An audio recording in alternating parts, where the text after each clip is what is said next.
Sekilas, matahari tampak seperti terbakar, tapi itu tidak benar karena pembakaran bintang kita bukanlah pembakaran kimiawi, melainkan fusi nuklir. Matahari tidak bisa kehabisan oksigen atau berhenti terbakar karena matahari tidak menggunakan oksigen untuk membakar. Pembakaran karbon biasa membutuhkan oksigen, begitu tidak ada oksigen, proses pembakaran akan berhenti. Bayangkan sebuah lilin, kalau kamu menutupnya, lilin itu tidak memiliki akses ke oksigen lagi dan proses pembakaran berhenti.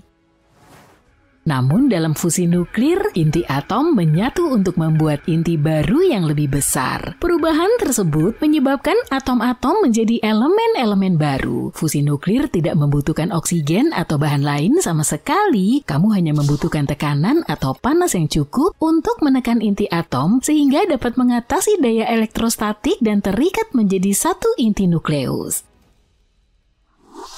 Pada tahun 2011, dua tim astronom menemukan awan air yang melayang-layang di angkasa. Awan itu merupakan waduk air terbesar dan terjauh yang pernah dideteksi di alam semesta. Awan itu berupa uap air yang mengelilingi lubang hitam raksasa yang disebut kuasar yang jaraknya 12 miliar tahun cahaya dari bumi. Lingkungan di sekitar kuasar haruslah unik untuk bisa menghasilkan massa air raksasa seperti itu. Kuasar terbentuk dari gelombang energi yang menumbuk atom hidrogen dan oksigen. Awan tersebut mengandung 140 triliun kali lipat total volume air di planet kita. Awan ini bisa memberi setiap orang air sebanyak 20.000 kali lipat air di bumi. Yang lebih keren lagi, para astronom meyakini kalau awan air ini muncul 1,6 miliar tahun setelah alam semesta terbentuk. Para ilmuwan menganggap penemuan ini sebagai bukti lain bahwa air sudah ada di alam semesta dan sudah ada sejak alam semesta masih muda. Di saat yang sama, sebelum penemuan ini, para ilmuwan belum pernah menemukan uap air di alam semesta dini. Di galaksi Bima Sakti, tempat tinggal kita memang ada air, tapi sebagian besar membeku dalam bentuk es. Tidak hanya air yang mengambang di luar angkasa, tapi juga alkohol. Pada tahun 2009, para ilmuwan meneliti awan gas dan debu yang sangat besar di pusat galaksi kita ketika mereka menemukan sesuatu yang mengejutkan. Ada etil format di dalam awan tersebut. Bahan kimia ini bertanggung jawab atas rasa manis raspberry. Mereka juga menemukan satu lagi daerah yang sejuk. Daerah ini penuh dengan etil alkohol, jenis zat yang sama dengan yang ditemukan di banyak minuman. Di kutub utara Saturnus, badai misterius mengamuk. Badai ini raksasa, mencakup area yang lebih besar dari planet kita dan menampilkan pola heksagonal yang indah tapi membingungkan. Belum ada yang tahu kenapa badai ini memiliki bentuk yang aneh. Setelah segi enam itu pertama kali ditemukan pada tahun 1987, badai ini tetap tersembunyi dalam kegelapan sampai saat sinar matahari menyinari badai itu lagi. Tak lama kemudian, pesawat ruang angkasa Cassini yang dirancang untuk menjelajahi sistem Saturnus memberikan serangkaian gambar yang memukau dan bahkan video badai heksagonal. Ternyata ukurannya sangat besar, kedalamannya diperkirakan sekitar 290 km. Mata badai itu 50 kali lebih besar dari badai yang biasa terjadi di bumi. Badai itu juga berubah warna dari biru menjadi emas. Angin hidrogen dan amonia mengelilingi badai dan bergerak dengan kecepatan lebih dari 483 km per jam. Badai ini memiliki beberapa pusat, sebagiannya bergerak searah jarum jam, dan yang lainnya mengikuti arah berlawanan dengan jarum jam. Pusaran terbesar tampak berwarna putih dan 2 kali lebih besar dari badai standar di bumi. Adapun segi enam itu sendiri adalah aliran angin yang terdiri dari gas-gas atmosfer. Para ahli menyebutnya hanya arus udara dan fitur cuaca. Tapi ada satu detail yang menarik, pusaran yang berada di ketinggian yang lebih tinggi dari awan Saturnus. Pusaran itu tampak seperti struktur besar yang menjulang tinggi. Aurora Saturnus yang dipicu oleh medan magnet planet ini terletak di puncak segi enam, memberikan kesan mistis pada penampakannya. Para astronom telah menemukan gunung berapi raksasa yang kemungkinan besar masih aktif di dekat Khatulistiwa Mars. Gunung ini sudah sangat tua dan terkikis, tapi tampaknya masih aktif. Bahkan di dasar gunung itu mungkin masih ada sisa-sisa gletser es. Karena itu penemuan ini bisa jadi mengindikasikan lokasi baru yang menjanjikan untuk pencarian kehidupan, sekaligus menjadi tujuan potensial untuk eksplorasi manusia dan robot di masa depan. Struktur ini masih menunggu nama resminya. Saat ini, gunung ini disebut sebagai Gunung Berapi Noctis. Tingginya mencapai 9.000 meter dan membentang sepanjang 450 km. Ukuran raksasa seperti itu menunjukkan gunung berapi ini telah aktif untuk waktu yang sangat lama. Di bagian tenggara terdapat endapan vulkanik tipis yang baru saja terbentuk dan di bawahnya es gletser mungkin masih ada. Pada jarak 700 juta tahun cahaya dari bumi, ada lubang yang menganga. Sebuah area kosong tanpa galaksi, bintang, planet, atau asteroid. Benar-benar nggak ada apa-apa. Kekosongan itu berbentuk bola yang kira-kira seluas 300 juta tahun cahaya. Galaksi Bima Sakti, tempat tinggal kita, bisa muat di sana miliaran kali lipat. Itulah Boot Void yang misterius. Terletak di rasi bintang Boots, penggembala yang mengendarai bajak di sekitar kutub utara. Pada awalnya, kekosongan ini memiliki nama Great Nothing, tapi kemudian dia diberi nama yang sekarang. Kali ini kita tahu kalau galaksi-galaksi itu tampak seperti jaring-jaring raksasa, sebagian besar merupakan bagian dari struktur panjang yang disebut filamen. Filamen-filamen itu berkelok-kelok di alam semesta dan ketika bertemu, filamen-filamen itu membentuk area dengan konsentrasi galaksi yang tinggi. Daerah inilah yang kita kenal sebagai gugus galaksi, tapi di antara gugus-gugus dan filamen-filamen itu ada ruang kosong yang sangat besar yang nyaris tidak berisi galaksi. Void semacam itu sebenarnya membentuk hampir 80% alam semesta yang bisa diamati dan sebagian besar berukuran sangat besar. Lebarnya 30 hingga 300 juta tahun cahaya, Boot Void adalah salah satu yang paling masif. Dia bahkan dijuluki Super Void dan para astronom menduga ia merupakan hasil penggabungan beberapa lubang hitam yang lebih kecil. Ada sebuah planet berlian di luar sana yang mengorbit sebuah bintang di rasi bintang Cancer. Ia menyelesaikan satu kali putaran penuh hanya dalam waktu 18 jam bumi. Nama ilmiah planet ini adalah 55 Cancri. Jari-jari planet yang berada di tempat yang sangat jauh ini 2 kali lebih besar daripada bumi dan masanya 8 kali lebih besar. Planet ini sangat panas, suhu siang harinya mencapai hampir 2760 derajat Celcius. Tapi yang paling menarik dari 55 Cancri ini adalah, menurut beberapa ahli, setidaknya sepertiga masa planet ini adalah berlian. Itu setara dengan sekitar 3 masa planet tempat tinggal kita. Seperti uang yang sangat banyak melayang-layang di angkasa. Bagaimana kalau kita hitung berapa nilai planet ini? Tunggu, ada yang sudah melakukannya loh. Dan angkanya sangat besar, nggak main-main. Nilainya 26,9 nonilion. Dan kalau kalian juga bingung dengan angka ini terdiri dari 26,9 diikuti dengan 30 angka 0. Sebagai perbandingan, salah satu berlian termahal di bumi yang pernah ada adalah Cullion. Harganya mencapai $2 miliar dan berat aslinya mencapai 3.160,75 karat. Berlian ini adalah dan masih merupakan berlian permata mentah terbesar yang pernah ditemukan. Berlian ini kemudian dipotong menjadi beberapa berlian yang lebih kecil. Yang terbesar di antaranya adalah Cullion 1 yang juga dikenal dengan nama bintang Afrika. Beratnya sekitar 530 karat, tapi bayangkan betapa jauh lebih besar dan luasnya planet berlian ini.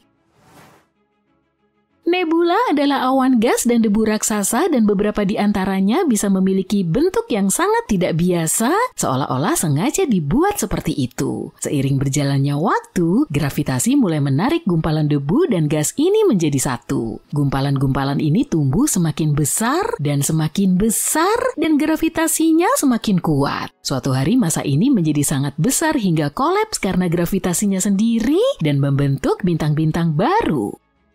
Di antara beberapa nebula yang paling indah di luar sana, tidak lengkap kalau tidak menyebutkan nebula kupu-kupu. Lebar sayapnya lebih dari 3 tahun cahaya, dan struktur di dalam nebula ini merupakan salah satu yang paling rumit yang pernah diamati. Bintang pusatnya, bintang Katai Putih, punya suhu sampai 250.000 derajat Celcius. Artinya nebula ini terbentuk dari bintang raksasa yang ukurannya lebih dari 5 kali lipat ukuran matahari. Katai Putih dikelilingi oleh piringan debu dan gas yang tebal di ekuatornya. Itulah yang mungkin membuat seluruh strukturnya tampak seperti jam pasir atau kupu-kupu. Nebula Cincin tampak seperti awan debu dan gas raksasa yang mengelilingi bintang tua yang hampir padam. Sekilas nebula ini memang tampak seperti cincin. Tapi menurut para astronom, nebula itu bukan roti bagel, melainkan donat yang berisi agar-agar. Mereka pasti lapar. Objek warna-warni di angkasa yang jaraknya lebih dari 2000 tahun cahaya dari bumi itu sebenarnya adalah cincin yang membungkus struktur berbentuk bola berwarna biru. Setiap ujung struktur ini menjulur keluar dari sisi-sisi cincin yang berlawanan.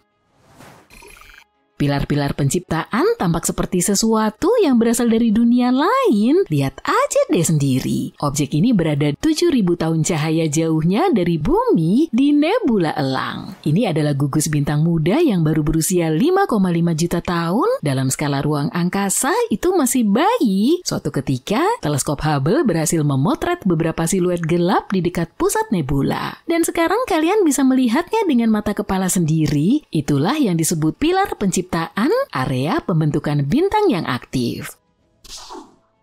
Lihatlah gambar yang terkenal ini. Warna biru mewakili oksigen, warna merah adalah belerang, dan warna hijau menunjukkan keberadaan hidrogen dan nitrogen. Pilar-pilar tersebut juga bermandikan cahaya ultraviolet yang berasal dari gugus bintang muda di dekatnya. Sayangnya angin dari bintang-bintang itu perlahan tapi pasti mengikis menara gas dan debu yang megah itu.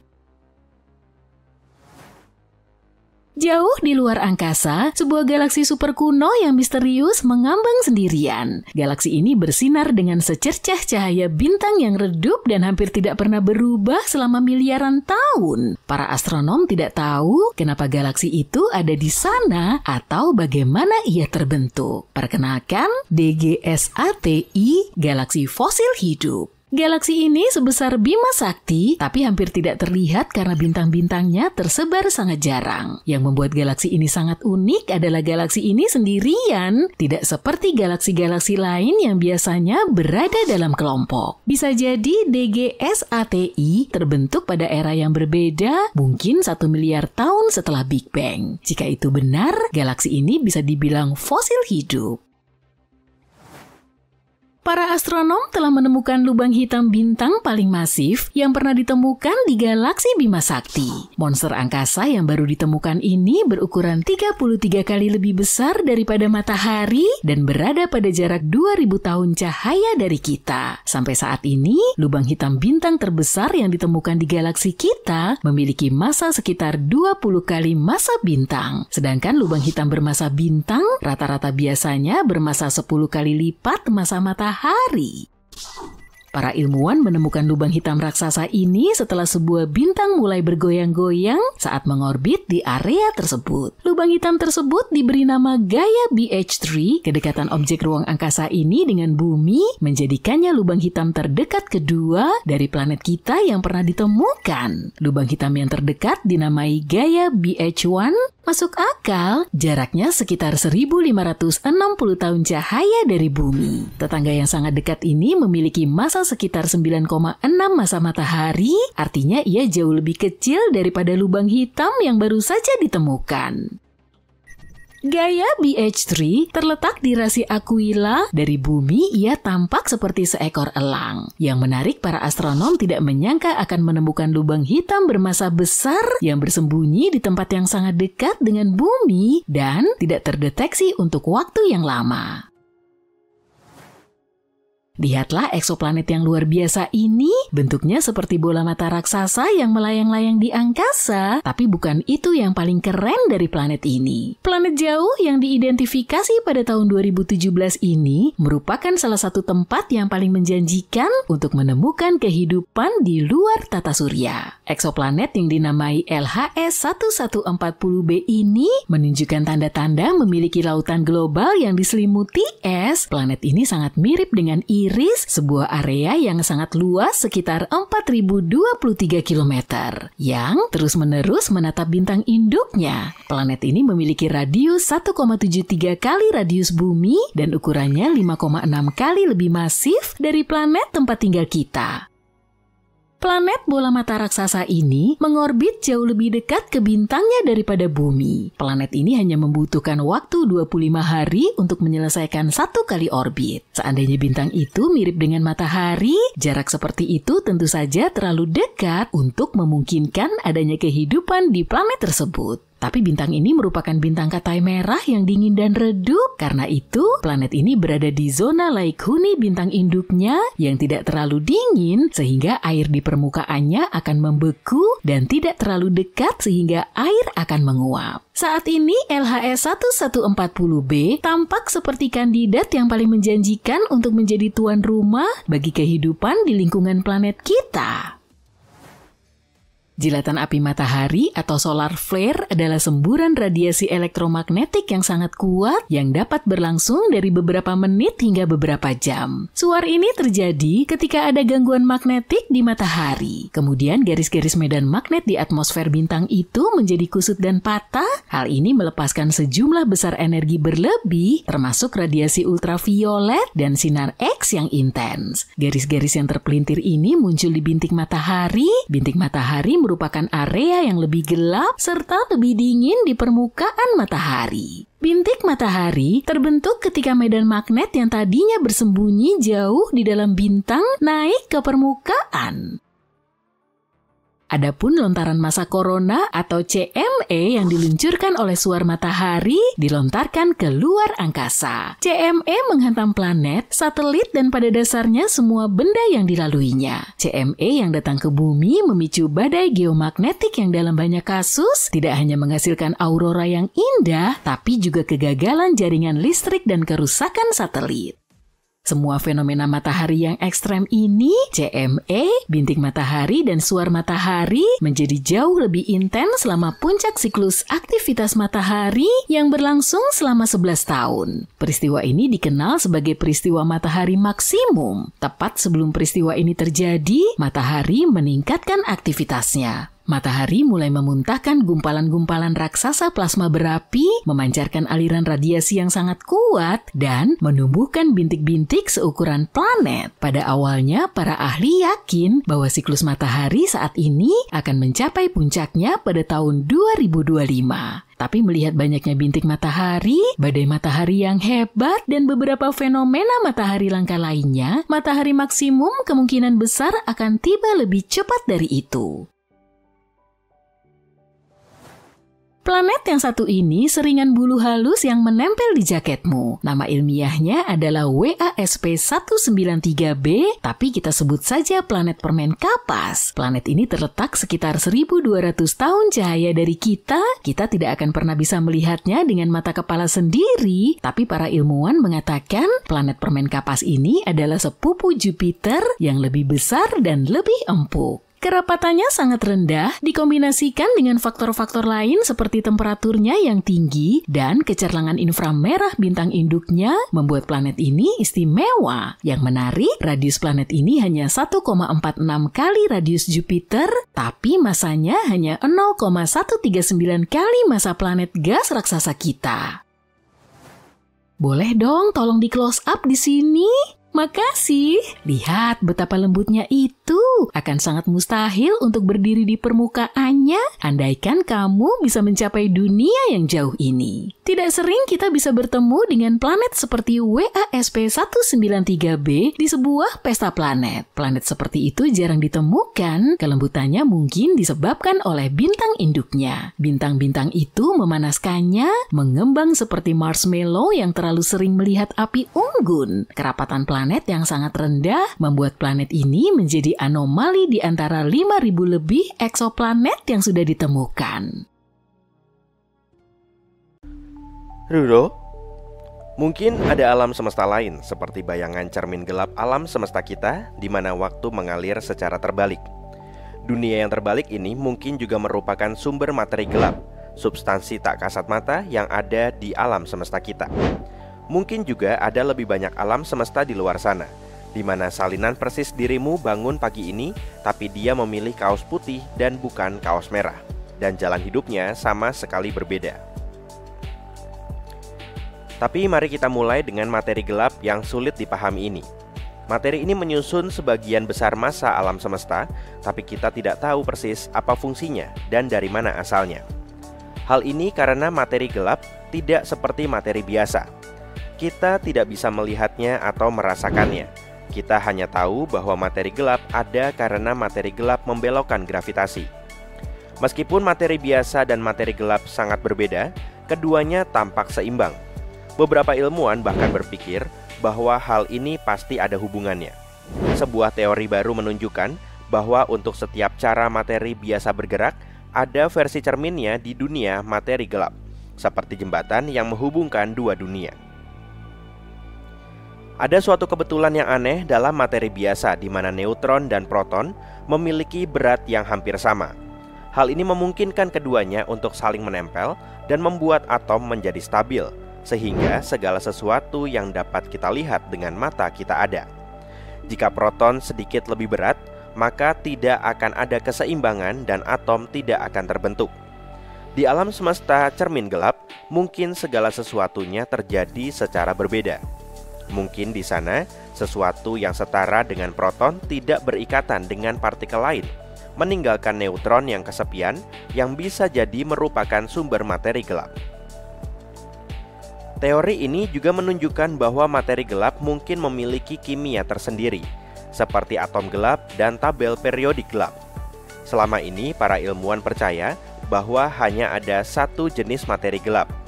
Meskipun partikel-partikel ini mirip dalam beberapa hal, seperti hampir tidak terlihat, partikel-partikel ini mungkin berbeda dalam hal ukuran, kecepatan, dan caranya mempengaruhi materi biasa.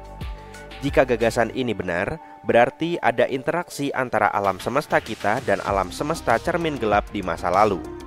Mempelajari bagaimana elemen-elemen terbentuk di alam semesta dini bisa memberi kita petunjuk tentang hal ini. Gagasan tentang dunia yang terbalik ini telah memicu keingintahuan dan bahkan kebingungan dalam komunitas ilmiah dalam beberapa tahun terakhir. Para astronom menggunakan sebuah teori yang disebut model lambda CDM untuk menjelaskan komposisi dan perilaku alam semesta kita. Menurut teori ini, sebagian besar alam semesta terdiri dari dua hal, energi gelap dan materi gelap. Energi gelap seperti kekuatan pendorong yang membuat alam semesta mengembang lebih cepat. Materi gelap adalah benang tak kasat mata yang menarik benda-benda dengan gravitasinya bertindak seperti lem universal. Objek-objek biasa seperti bintang, planet, dan komet hanya merupakan bagian kecil dari keseluruhannya.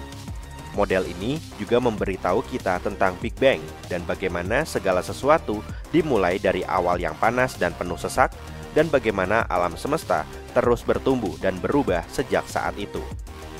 Meskipun model ini tampaknya benar dalam banyak hal, model ini tidak menjelaskan semua fenomena kosmik. Jika kamu menggambar model ini pada selembar kertas, maka akan terlihat seperti serangkaian pancake pipih yang ditumpuk di atas satu sama lain. Setiap pancake mewakili penampakan alam semesta pada titik waktu tertentu. Alam semesta kemarin berada di bawah alam semesta hari ini, tapi ukurannya sedikit lebih kecil. Pada akhirnya, kamu akan melihat bahwa sejarah alam semesta tampak seperti kerucut raksasa yang terbalik, dengan ujungnya yang sangat kecil adalah Big Bang. Di luar titik ini, kita tidak bisa melihat lebih jauh lagi dengan alat yang kita miliki. Jadi, kita tidak tahu apa yang ada di luar sana. Terlebih lagi, kita masih belum yakin apa yang terjadi sesaat setelah Big Bang. Namun, jika kita menerapkan matematika, alam semesta mungkin akan melampaui titik kritis historis ini. Artinya, alam semesta akan bergerak mundur, menciptakan kerucut cermin yang serupa, di mana waktu akan mengalir mundur, setidaknya dalam perspektif kita. Gagasan alternatif ini tidak hanya menantang pemahaman kita tentang asal-usul kosmik, tapi juga menimbulkan pertanyaan tentang prinsip-prinsip fundamental dalam fisika. Semua kehebohan tentang alam semesta cermin juga datang dari ANITA, instrumen ilmiah yang ditempatkan di Antartika, dan penemuan-penemuannya. Alat ini melihat partikel-partikel berenergi tinggi yang tampaknya menguar dari bawah es Antartika. Masalahnya, partikel-partikel ini tidak berperilaku seperti yang dikehendaki hukum fisika. Para ilmuwan menduga bahwa itu adalah sejenis sinar kosmik.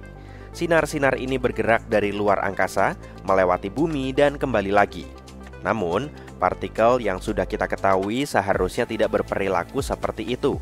Itu karena partikel-partikel berenergi lebih tinggi biasanya bertabrakan dengan sesuatu di dalam bumi dan tidak keluar dari sisi lain, seperti yang dilakukan partikel-partikel ini. Partikel-partikel itu tampak bergerak maju dan mundur. Untuk saat ini, belum ada bukti konkret tentang alam semesta cermin. Partikel-partikel ini bisa jadi merupakan partikel yang belum pernah kita temukan sebelumnya, dan para ilmuwan perlu mempelajarinya dengan seksama untuk mendapatkan jawaban pasti kenapa ia berperilaku seperti itu, seperti anak berusia 4 tahun. Tapi bagaimana jika tidak hanya ada satu alam semesta, melainkan ada banyak alam semesta? Konsep multi semesta ini berasal dari gagasan seperti teori inflasi yang mengatakan bahwa dunia kita mengalami perluasan yang sangat cepat pada tahap awalnya. Meskipun inflasi telah berhenti di lingkungan kita miliaran tahun yang lalu, kemungkinan besar inflasi berlanjut di wilayah lain di alam semesta, menciptakan alam semesta yang berbeda dengan hukum fisika dan karakteristiknya yang unik. Alam semesta kita adalah satu-satunya yang kita ketahui yang bisa mendukung kehidupan. Kita memiliki bintang-bintang yang stabil, yang bisa memberikan panas dan kehangatan, misalnya, yang sangat penting bagi makhluk hidup untuk bisa bergerak. Kita juga memiliki banyak sekali elemen seperti karbon dan hidrogen, yang juga dibutuhkan untuk keberlangsungan kehidupan. Hipotesis multisemesta memberikan penjelasan kenapa alam semesta kita menunjukkan kondisi yang ramah terhadap kehidupan. Hipotesis ini menjelaskan bahwa ada banyak sekali alam semesta lain di luar sana, dengan kondisi yang berbeda-beda, sehingga keberadaan kehidupan di salah satu alam semesta tersebut menjadi lebih kecil kemungkinannya. Salah satu implikasi yang menarik dari teori multiverse adalah gagasan tentang doppelganger, yaitu salinan individu yang sama persis dengan yang ada di alam semesta paralel. Gagasan ini menunjukkan bahwa di dalam bentangan multiverse yang luas, mungkin ada skenario yang tak terbatas, di mana versi identik dari diri kita sendiri mengalami peristiwa serupa pada saat yang sama. Sebelum kita memulai perjalanan ke alam semesta yang berbeda, kita mungkin masih perlu memahami alam semesta kita sendiri. Misalnya, ada galaksi yang berada jauh dari kita yang mungkin tidak memiliki materi gelap sama sekali. Jaraknya sekitar 250 juta tahun cahaya dan sekilas terlihat normal. Tapi, jika kita mengamati lebih dekat, kita tidak bisa menemukan materi gelap. Jika ternyata ada lebih banyak galaksi seperti ini, maka hal ini bisa mengubah pemikiran kita tentang bagaimana galaksi terbentuk. Materi gelap biasanya dianggap penting dalam proses ini, bertindak seperti lem yang menyatukan semuanya. Namun, memang benar bahwa galaksi aneh ini lebih redup dan memiliki lebih sedikit bintang daripada biasanya. Ketika pertama kali ditemukan pada tahun 2019, para ilmuwan mengira galaksi ini tidak memiliki materi gelap karena kecepatan perputarannya. Kecepatan putaran sebuah galaksi memberitahu kita berapa banyak materi yang ada di dalamnya. Dengan membandingkan kecepatan ini dengan kecepatan yang bisa kita lihat, para astronom bisa mengetahui seberapa banyak materi tambahan, seperti materi gelap yang seharusnya ada di sana. Dan di galaksi yang unik ini, hasil perhitungan menunjukkan tidak ada. Di antara semua teori ini, ada juga teori yang mengatakan bahwa materi gelap mungkin tidak nyata sama sekali. Studi baru ini mengusulkan bahwa mungkin kita telah mencari sesuatu yang sebenarnya tidak ada. Mereka berpendapat bahwa pemahaman kita tentang gravitasi mungkin tidak cukup baik untuk menjelaskan kenapa beberapa galaksi berperilaku aneh.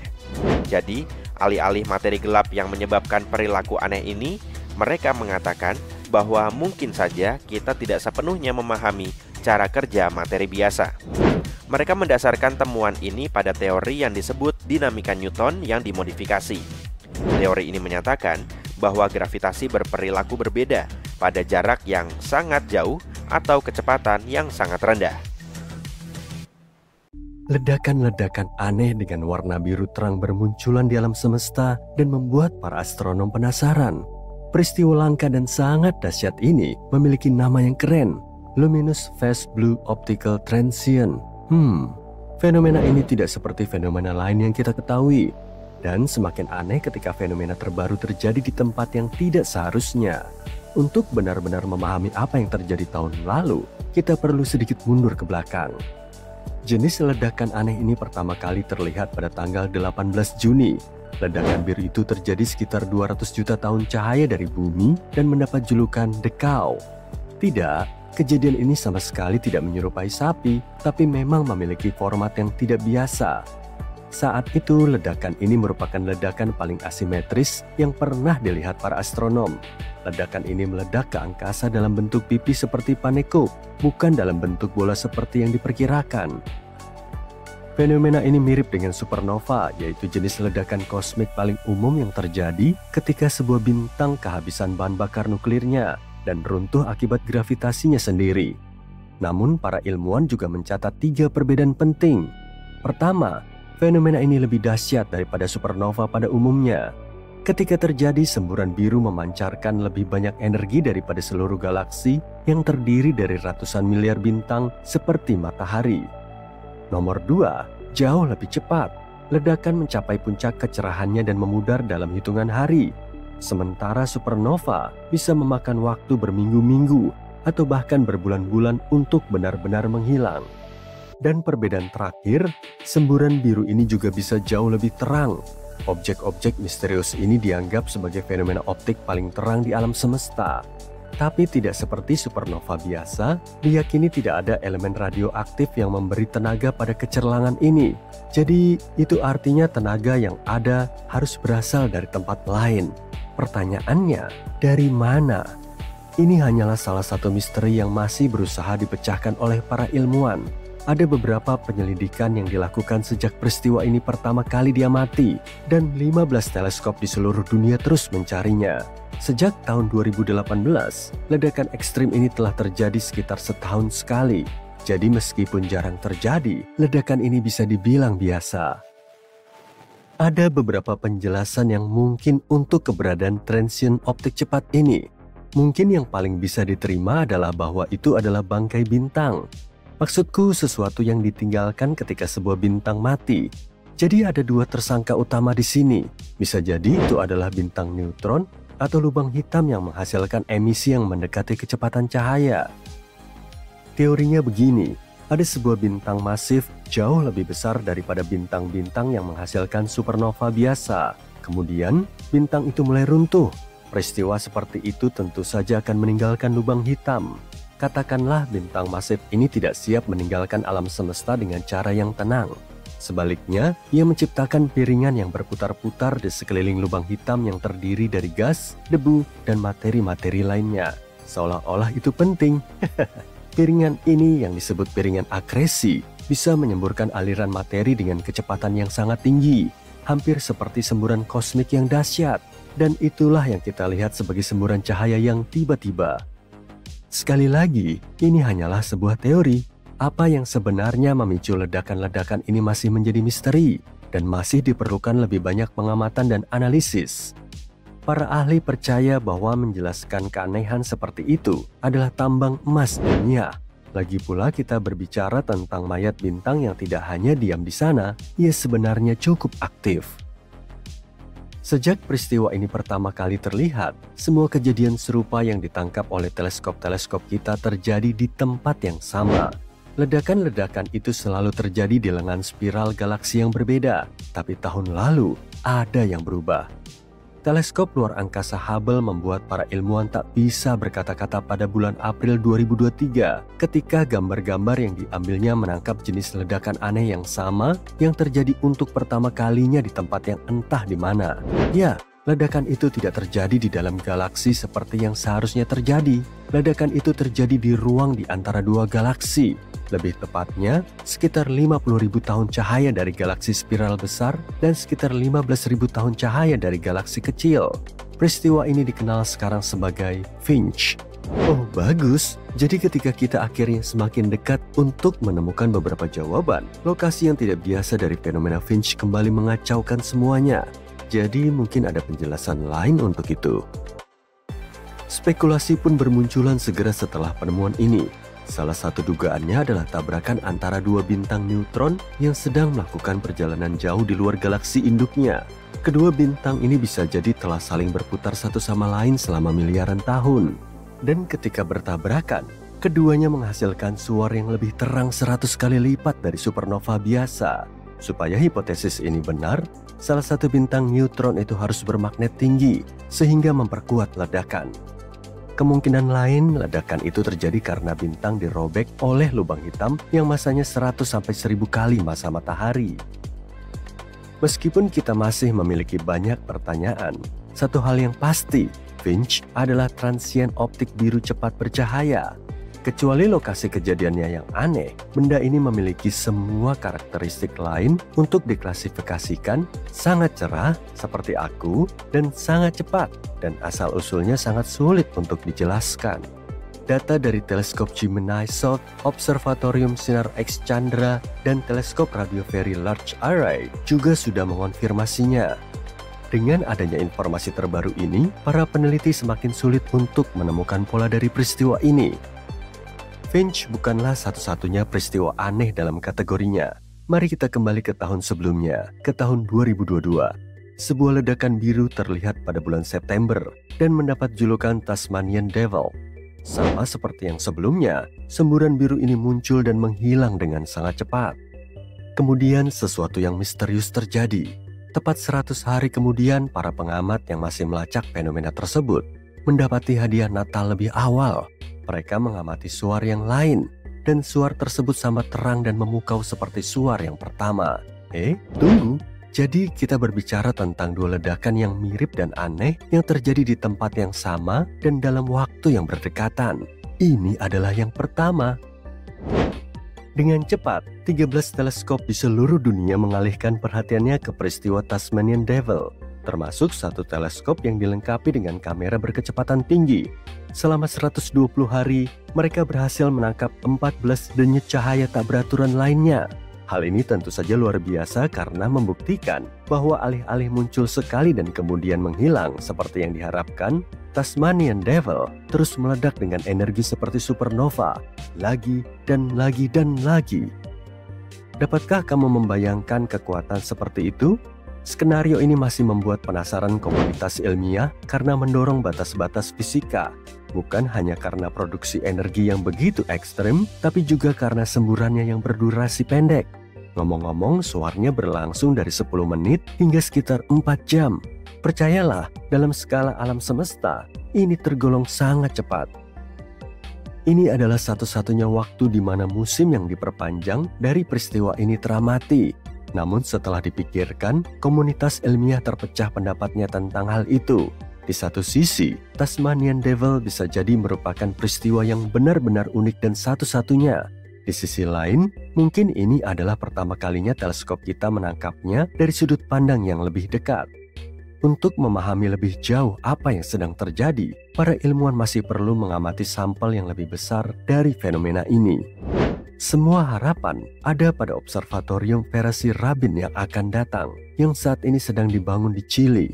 Observatorium ini akan memiliki teleskop selebar 8 meter yang dipasangkan dengan kamera digital terbesar di dunia yang pernah dibuat untuk tujuan ini. Menurut NASA, teknologi ini mungkin bisa memberi kita jawaban tentang ledakan biru. Kita bisa mengharapkan saat-saat yang menyenangkan di masa depan, karena ini bisa menjadi awal dari babak baru dalam pemahaman kita tentang evolusi bintang. Kita masih belum bisa menemukan sumber sinyal misterius yang diterima sejak tahun 2018. Sinyal ini kita terima setiap 22 menit dan tidak ada yang bisa menjelaskannya. Beberapa ilmuwan bahkan percaya sinyal tersebut berasal dari peradaban lain yang belum pernah kita temui.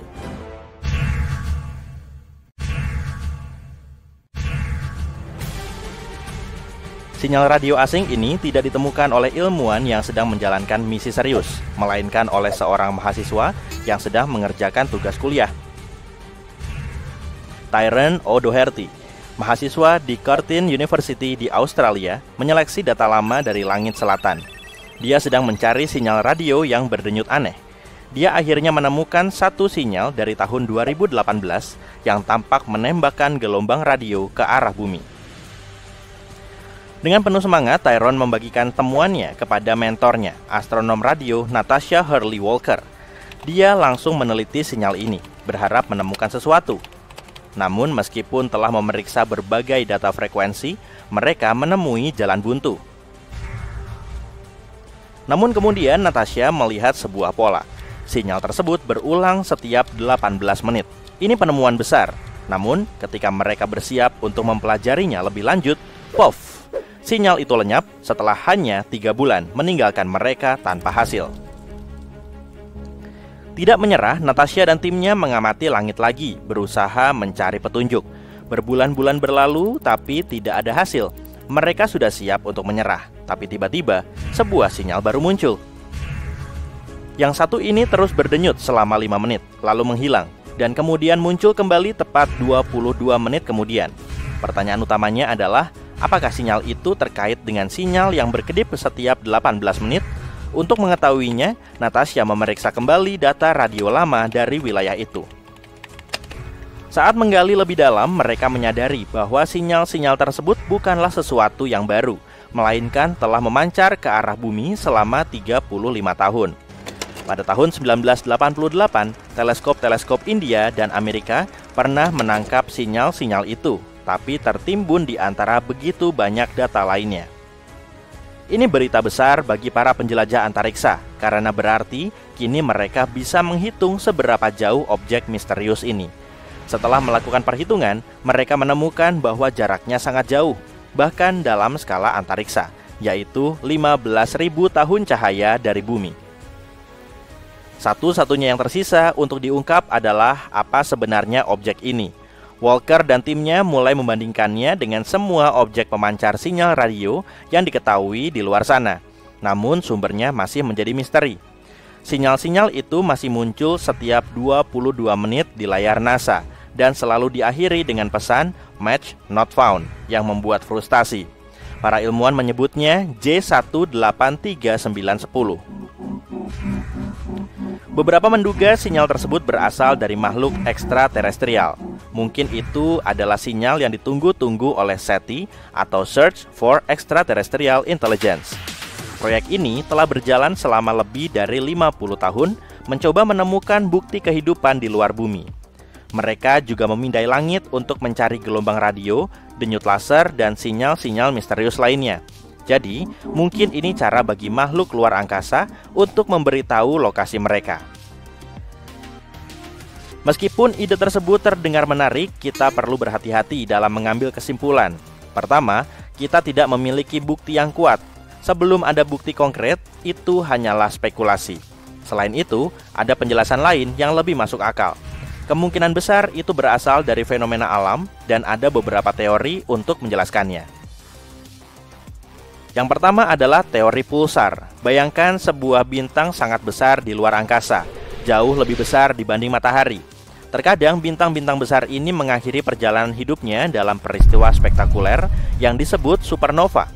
Ketika hal ini terjadi, inti bintang akan runtuh dan menjadi sangat padat, seakan-akan sedang memadatkan seluruh isi bintang ke dalam ruang yang sangat kecil.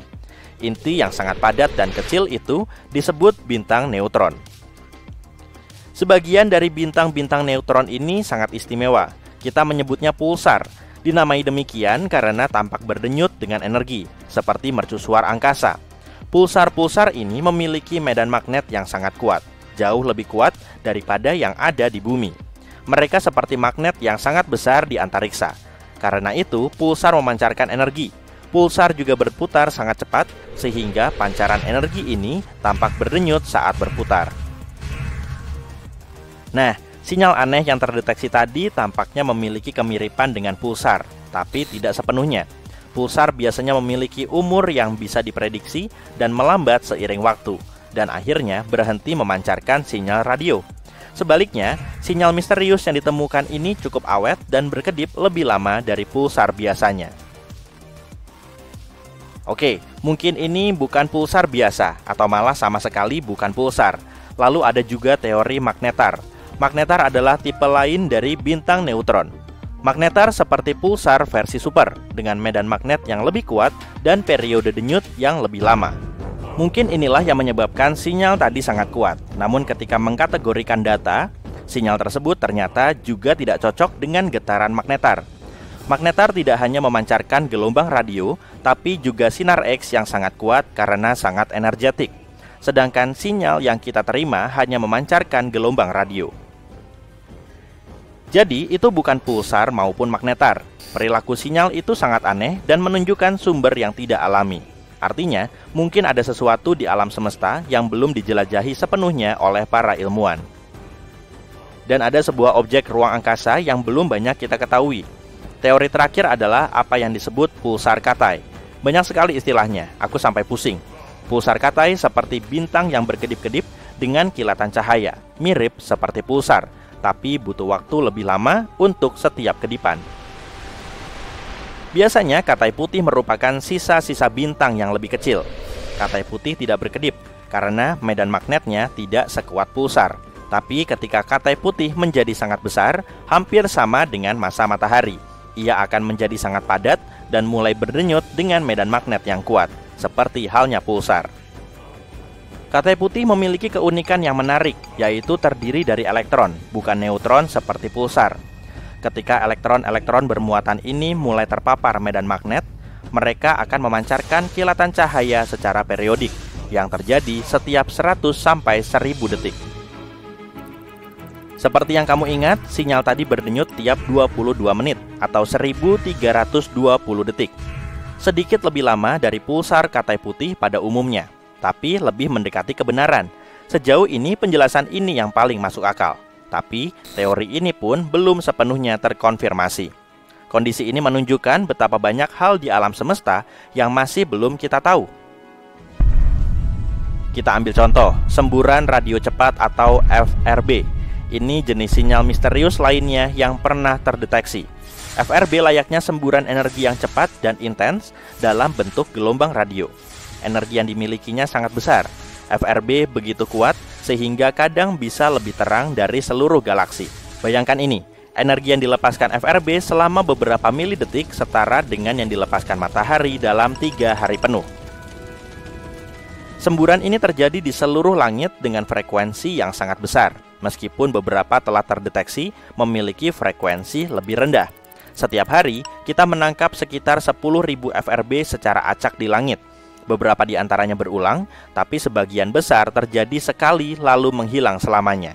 Sayangnya, sebagian besar hanya berlangsung sepersekian detik, dan saat energinya sampai ke kita, energi aslinya sudah 1000 kali lebih lemah dibanding sinyal ponsel dari bulan. Inilah sebabnya meskipun sangat terang, masih banyak yang belum kita pahami tentang FRB. Kita masih berusaha mencari tahu apa yang menyebabkan terjadinya FRB.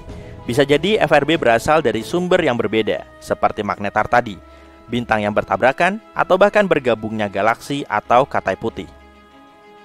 Saat semburan ini melintasi antariksa, mereka mengambil informasi tentang lingkungan kosmik yang dilaluinya, seperti awan gas antar bintang.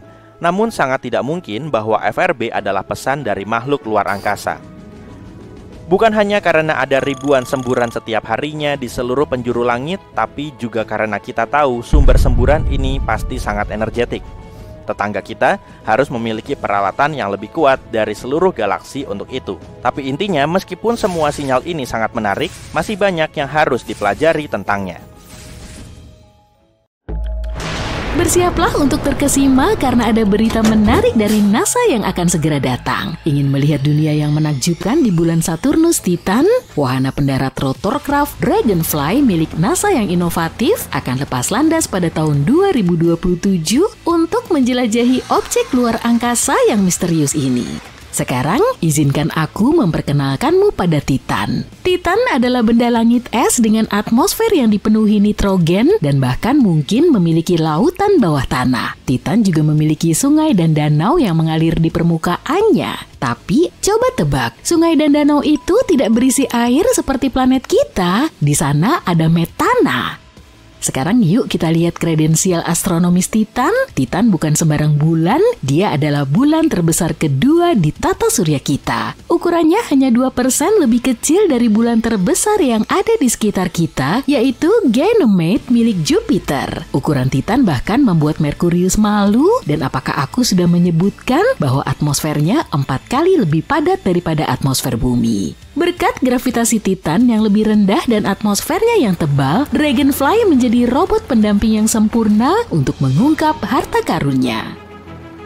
Yuk kita beralih ke Dragonfly, bintang dari misi NASA yang akan datang ke Titan. Drone kosmik ini bukanlah penjelajah biasa, dilengkapi dengan berbagai macam gadget yang menarik. Dragonfly bagaikan laboratorium terbang yang siap mengungkap lebih banyak rahasia Titan. Ini adalah wahana pendarat rotorcraft antar planet pertama yang dirancang untuk membawa kita dalam perjalanan penemuan yang epik.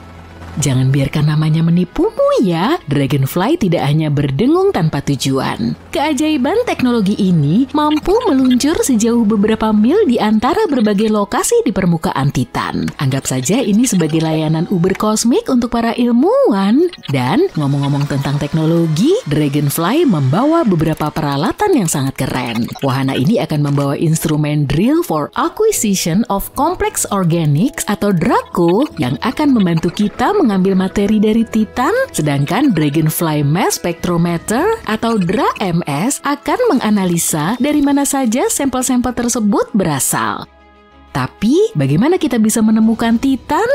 Saat itu tanggal 25 Maret 1655, seorang astronom Belanda sedang berada di luar dengan teleskopnya menjelajahi alam semesta. Dan lihatlah, dia melihat sesuatu yang menakjubkan. Titan, bulan terbesar Saturnus, maju cepat hampir 300 tahun ke tahun 1944 ketika seorang astronom keren lainnya muncul. Dia sedang melakukan eksperimen dengan cahaya dan menemukan bahwa Titan sebenarnya memiliki atmosfer sendiri. Ada cerita lain dari kisah ini. Pada tahun 1979, pesawat ruang angkasa Pioneer 11 memutuskan untuk melakukan perjalanan melintasi sistem Saturnus. Perjalanan ini mengonfirmasi semua hal keren yang sebelumnya dispekulasikan oleh para ilmuwan tentang Titan seperti temperatur dan masanya. Tapi ada satu kesalahan kecil, para ilmuwan yang cerdik itu mengira Titan mungkin adalah bulan terbesar di seluruh tata surya. Ups, dugaan yang salah. Meskipun demikian, Titan memiliki atmosfer yang misterius dan padat yang membuat semua orang tetap waspada. Sekarang yuk kita lihat kembali ke tahun 1980-an saat pesawat ruang angkasa Voyager 1 dan 2 melakukan pendaratan perdana. Wahana penjelajah kosmik ini terbang melintasi Saturnus dan mereka ingin melihat permukaan Titan. Saat itulah Titan memutuskan untuk bermain petak umpet dengan mereka. Atmosfernya yang kabur membuat mereka tidak bisa melihat apa yang terjadi di bawah sana, sehingga yang berhasil ditangkap oleh Voyager hanyalah gambar-gambar dunia berwarna oranye yang sepi. Tapi mereka melihat kabut biru yang indah di atmosfer bagian atas. Hal-hal mulai menjadi sangat menarik pada tahun 1990-an. Teleskop luar angkasa Hubble ikut bergabung dan memutuskan untuk mengambil beberapa foto keren Titan dengan menggunakan cahaya inframerah khusus. Alat canggih ini berhasil menembus kabut dan voila, foto-foto Hubble memperlihatkan area-area dengan warna yang berbeda di Titan, nyaris seperti papan catur raksasa. Kita sekarang tahu kalau di sana bahkan ada titik terang seluas Australia. Tapi terlepas dari foto-foto fantastis ini, misteri apa yang ada di balik kabut Titan masih belum terpecahkan. Saat itu tahun 2004, ketika panggung telah disiapkan untuk Cassini dan sahabatnya dari Eropa, wahana Huygens. Mereka bagaikan duo dinamis yang siap menghadapi Saturnus. Cassini mulai mengorbit planet bercincin itu dan segera memusatkan perhatiannya pada Titan. Momen besar itu akhirnya tiba pada tanggal 14 Januari 2005, wahana Huygens menembus atmosfer Titan. Selama pendaratannya, Huygens mengumpulkan berbagai macam data yang menakjubkan, memotret dan menganalisa atmosfer. Wahana ini kemudian mengirimkan informasi berharga ini kembali ke Cassini yang seperti kurir kosmik mengirimkannya kepada kita manusia di bumi yang sedang menunggu dengan penuh harap. Selama 13 tahun berikutnya, Cassini terbang mendekati Titan lebih dari 100 kali menggunakan berbagai instrumen canggih untuk mengamati permukaan dan atmosfer Titan. Para ilmuwan akhirnya bisa memastikan kalau Titan memiliki awan, danau, dan sungai, serta hujan yang mengguyur permukaannya. Untungnya Titan bukanlah satu-satunya bulan di tata surya kita yang secara teknis bisa mendukung kehidupan. Ada bulan Neptunus yang menakjubkan bernama Triton. Sebagai permulaan, Triton adalah bulan terbesar di Neptunus, tapi juga merupakan bulan yang sangat aneh. Di antara sekian banyak bulan di luar sana, hanya 5 yang diketahui aktif secara geologis. Coba tebak. Triton dengan bangga menjadi bagian dari klub eksklusif ini. Triton senang memamerkan geysernya yang memuntahkan gas nitrogen. Bayangkan Triton sebagai seorang fashionista dalam ansambel es. Permukaannya sebagian besar terdiri dari nitrogen yang membeku, memberikan kesan dingin dan beku. Kamu mungkin ingin membawa mantel hangat jika berkunjung ke sana. Sekarang, kamu mungkin bertanya-tanya bagaimana Triton bisa tetap hangat di lingkungan yang begitu dingin. Ia memiliki senjata rahasia yang disebut kekuatan pasang surut. Bayangkan Triton dan Neptunus sedang melakukan tarian kosmik, menciptakan gesekan gravitasi. Tarian ini tampaknya menghasilkan panas, membantu menghangatkan perairan Triton. Dengan semua pembicaraan tentang panas ini, kamu mungkin mulai bersemangat tentang kemungkinan adanya kehidupan di Triton. Tapi menemukan kehidupan di bulan ini sama kecil kemungkinannya dengan menemukan unicorn yang sedang mengendarai skateboard. Voyager 2, satu-satunya misi yang pernah terbang melintasi Triton, melakukan perjalanannya pada tahun 1989. Jika kamu berharap ada misi lain ke Triton dalam waktu dekat, anggap saja bintang-bintang tidak berpihak pada kita secara harfiah. Kesempatan untuk misi ke Triton hanya terbuka sekali dalam 13 tahun. Karena planet kita dan Jupiter harus berada dalam posisi yang tepat supaya pendaratan bisa berhasil. Para ilmuwan akan memanfaatkan tarikan gravitasi planet terbesar di tata surya untuk mendaratkan wahana di Triton dengan aman. Yuk kita bahas gajah di dalam ruangan, atau haruskah aku bilang beruang kutub? Suhu di Triton sangat dingin sehingga harapan untuk bertahan hidup tanpa membeku hampir sama tipisnya dengan tusuk gigi. Maaf para calon mikroba kecil, kamu mungkin perlu beberapa baju hangat ekstra untuk bertahan hidup di sana. Meskipun Triton mungkin bukan tempat yang paling ramah bagi kehidupan, Triton tetaplah permata astronomis yang layak dijelajahi. Para ilmuwan juga meyakini Triton tidak selalu menjadi bagian dari kru Neptunus. Ternyata Triton kemungkinan besar hanya mengurusi urusannya sendiri, berkeliaran tanpa tujuan di sabuk Kuiper yang jauh. Lalu datanglah Neptunus dengan tarikan gravitasinya yang dahsyat dan menyambar Triton, secara resmi menjadikannya bulan. Sama seperti satelit kita yang terpercaya, Triton juga terjebak dalam pertemuan permanen dengan Neptunus. Satu sisi Triton selalu mengarahkan matanya ke planet ini. Mengenai nasib bulan yang menakjubkan ini, dalam jangka panjang tidak akan terlihat bagus. Bulan ini semakin dekat dan semakin dekat dengan Neptunus setiap harinya. Mungkin kamu bertanya-tanya, kenapa demikian? Masalahnya ada pada interaksi pasang surut yang memainkan beberapa trik kosmik pada Triton. Interaksi itu menyebabkan orbitnya melambat seperti tarian lambat menuju Neptunus. Para ilmuwan memperkirakan bahwa dalam waktu sekitar 3,6 miliar tahun, Triton akan melewati batas yang tidak terlihat. Jika perhitungan saat ini benar, ada 2 skenario yang mungkin terjadi. Triton akan bertabrakan dengan atmosfer Neptunus atau ia akan hancur berkeping-keping. Jika yang terakhir yang terjadi, sistem cincin baru akan terbentuk di sekeliling Neptunus seperti yang kita lihat di sekeliling Saturnus saat ini. Triton bukan satu-satunya satelit yang mungkin akan berakhir seperti ini. Phobos, salah satu bulan Mars, juga akan hancur, bahkan lebih cepat, yaitu dalam 30 hingga 50 juta tahun. Percaya nggak kamu, gurita adalah pengunjung dari luar angkasa? Kejadiannya seperti ini. Telur gurita yang tersimpan di dalam es yang terjebak dalam benda-benda angkasa jatuh ke bumi. Kemudian, mereka akan bercampur dengan informasi genetik yang sudah ada di planet kita. Lalu gurita pun lahir. Mungkin akan membutuhkan waktu yang lama untuk membenarkan bahwa gurita yang sangat cerdas adalah makhluk luar angkasa. Namun, ide ini didasarkan pada teori yang sudah ada sejak zaman Yunani kuno, yang dikenal dengan nama panspermia. Panspermia adalah hipotesis yang menyatakan bahwa kehidupan ada di seluruh alam semesta, tidak hanya di planet. Jadi, benda-benda seperti debu antariksa, asteroid, dan bahkan wahana antariksa pun memiliki kehidupan yang menempel padanya. Dan ketika mereka melakukan perjalanan melintasi galaksi, kehidupan pun disebarkan. Pemikiran ini menjadi polemik ketika bertentangan dengan gagasan bahwa semua kehidupan berasal dari planet kita. Tapi, meskipun teori gurita baru ini menyegarkan, teori ini tidak berkontribusi terlalu besar dalam pencarian kehidupan di planet lain. Teori ini terlalu hipotetis. Gurita ternyata berusia sangat tua. Fosil tertua yang diketahui berasal dari hewan yang hidup hampir 300 juta tahun yang lalu. Sebagai informasi, ini terjadi sebelum dinosaurus menjelajahi bumi. Tunggu, masih ada lagi.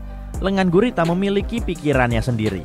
Itu karena 2/3 dari neuron mereka berada di lengan, bukan di kepala. Ini berarti lengan mereka bisa memecahkan masalah cara membuka kerang. Sementara pemiliknya mengkhawatirkan hal lain. Ini baru multitasking tingkat ninja. Dan seperti hewan lain, misalnya simpanse dan lumba-lumba, gurita terbukti pandai bermanuver dengan alat, seperti memungut cangkang kerang dan menggunakannya sebagai rumah sementara. Tentu saja hewan yang paling cerdas di planet kita adalah manusia, menurut manusia. Namun kita tampaknya tidak memberikan penghargaan yang cukup kepada babi. Babi sangat pintar sehingga mereka bisa bermain video game. Tidak, bukan Minecraft. Tapi dalam sebuah penelitian akademis baru-baru ini, para ilmuwan menyuruh 4 ekor babi memainkan sebuah permainan joystick. Mereka harus memanipulasi stick agar bola yang bergerak bisa menabrak dinding dan mereka akan mendapatkan hadiah. Keempat babi itu berhasil dengan baik dalam tes tersebut, yang bahkan mengejutkan para ilmuwan. Burung merpati juga berhasil dalam tes yang mengesankan. Mereka dilatih untuk membedakan lukisan Picasso dengan lukisan Monet, yang tidak sulit mereka pelajari. Kemudian, mereka dapat menerapkan pengetahuan ini untuk mengidentifikasi karya seni yang belum pernah mereka lihat sebelumnya, yang berarti mereka benar-benar memahami perbedaan dari masing-masing pelukis. Jika kita menempatkan kanguru dalam kontes kemampuan hewan paling menakjubkan, mereka akan menang. Hal ini terutama karena mereka melanggar aturan berkaki 4. Spesies kanguru yang istimewa, kanguru merah, menggunakan ekornya untuk membantu mendorongnya ke depan. Secara visual, kanguru ini memiliki 4 kaki, tapi dalam praktiknya ia menggunakan 5 kaki. Mereka secara biologis dibentuk untuk menggunakan ekornya sebagai anggota tubuh kelima karena ekornya penuh dengan tulang belakang yang diartikulasikan dan otot-otot yang tebal. Tentu saja, ini adalah hewan Australia. Terlepas dari lelucon ini, Australia adalah rumah bagi berbagai hewan unik, seperti ular paling berbisa di dunia. Reptil yang tidak terlalu imut ini dikenal sebagai taipan pedalaman dan bisa yang dimilikinya cukup untuk melumpuhkan 100 orang dewasa. Dan masih dalam topik hewan berbahaya, pulau ini juga merupakan rumah bagi salah satu laba-laba paling berbisa di dunia, laba-laba jaring corong, yang dapat ditemukan tidak terlalu jauh dari pusat kota Sydney. Astaga! Little Mermaid mungkin telah menunjukkan kepada kita bahwa kehidupan di bawah laut itu menyenangkan, tapi dia tidak menyebutkan apapun tentang cara-cara hidup aneh ikan anglerfish. Anglerfish adalah jenis ikan istimewa yang memiliki moncong besar yang terhubung ke bagian depan tubuhnya. Mereka terlihat seperti selalu memegang lentera di depannya. Hanya saja, lentera kecil yang mereka bawa adalah jenis bioluminesensi. Dan itu jauh dari kata romantis, karena anglerfish menggunakannya untuk memikat ikan yang lebih kecil sebagai makanan mereka.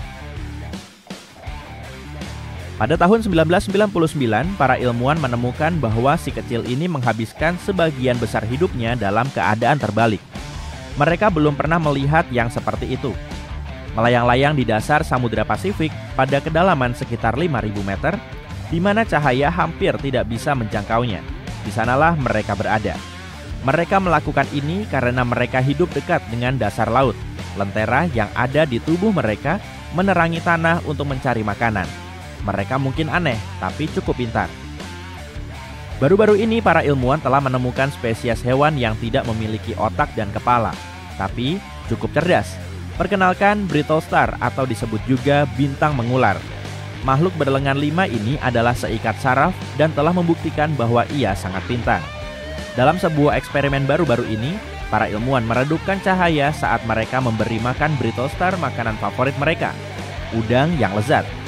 Setelah 10 bulan dikondisikan, bayi-bayi ini akan keluar dari persembunyiannya segera setelah para ilmuwan mematikan lampu di ruangan tempat mereka berada. Tentunya, mereka mengharapkan untuk menikmati makanan yang lezat. Kita seharusnya tidak menilai otak dari ukurannya, atau tidak adanya otak dalam kasus ini.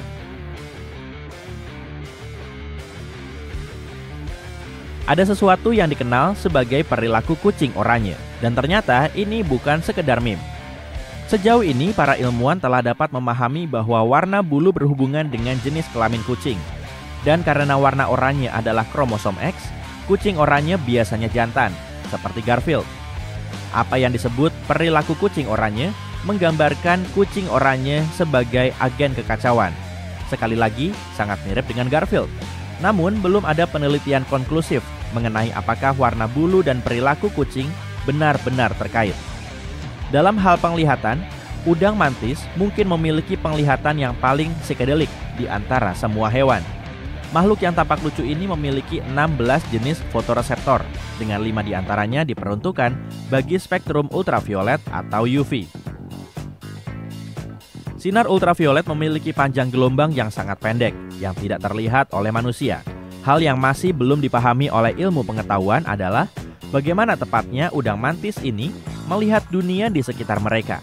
Tentu saja, mereka bisa melihat sekumpulan warna, tapi mereka tidak bisa membedakan semua warna tersebut di antara mereka sendiri.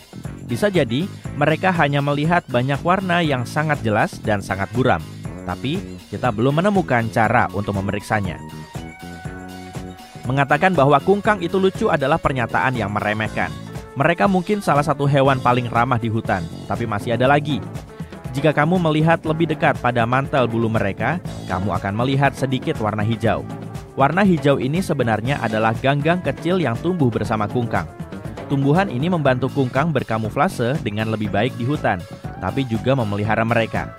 Celah-celah kecil di dalam bulu kungkang menciptakan lingkungan yang sempurna untuk reproduksi ganggang, dan para ilmuwan telah menemukan spesies ganggang yang tidak ada di tempat lain di dunia.